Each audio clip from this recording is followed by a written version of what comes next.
Duterte Youth Party List. Mariing tinutulan ang inilabas na bilang ng Philippine National Police kaugnay sa dami ng lumahok sa global celebration ng ika-80 kaarawan ni dating Pangulong Rodrigo Duterte. Si Jane Cudnita magbabalita. Kinontra ng chairman ng Duterte Youth Party List ang pahayag ng tagapagsalita ng Philippine National Police o PNP kaugnay sa kabuang bilang ng mga lumahok sa global celebration ng ika-80 kaarawan ni dating Pangulong Rodrigo Duterte noong Marso 28.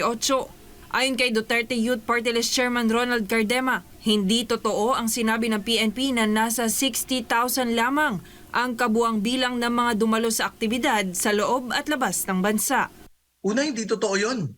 Dahil sa kada syudad, sa kada probinsya, nagdaos ng malalaking gathering ng mga Duterte supporters. At kahit yung iba hindi Duterte supporters, ordinaryong Pilipino, kitang-kita na lang sa Davao City alone, it is hundreds of thousands na. Paano magiging 60,000 pang buong mundo at buong Pilipinas?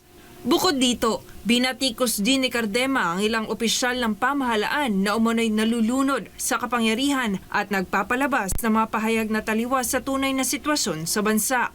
Isa sa kanyang tinutukoy ay ang naging pahayag ng isang opisyal ng kapulisan kamakailan na sinisisi ang social media post sa pagtaas ng kriminalidad sa bansa sa kabila ng lumalabas na datos na nagpapatunay ng patuloy na pagtaas ng mga insidente ng krimen. Sabi naman ni Cardema, hindi na kumbinsido ang publiko sa mga ganitong pahayag, lalo na't makikita mismo sa mga opisyal na social media accounts ng ilang ahensya ng gobyerno at maging ni Pangulong Bongbong Marcos ang dagsa ng mga reaksyong nagdududa at hindi naniniwala sa kanilang mga sinasabi. Alam niyo, hindi ko maintindihan kung sino mga nag-a-advise dyan sa mga yan eh. Nababaliw kasi sa kapangyarihan yung iba dyan. Naakala nila nasa posisyon sila ngayon, kaya na nilang gawin at sabihin kahit anong bagay, kahit hindi totoo. Anong ginawa ng PTV, PCO at Bongbong Marcos Facebook page? Tinanggal na lang yung bilang para hindi makita kung sino yung tumatawa at bilang ng mga tumatawa at nagagalit. Doon na lamang eh.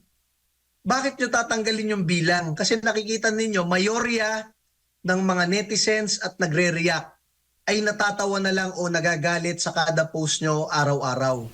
Sa uli, ani Cardema, patuloy na babantayan ng publiko ang mga pahayag ng mga nasa kapangyarihan, lalo na ang pagbibigay ng tamang impormasyon sa kasalukuyang sitwasyon ng bansa.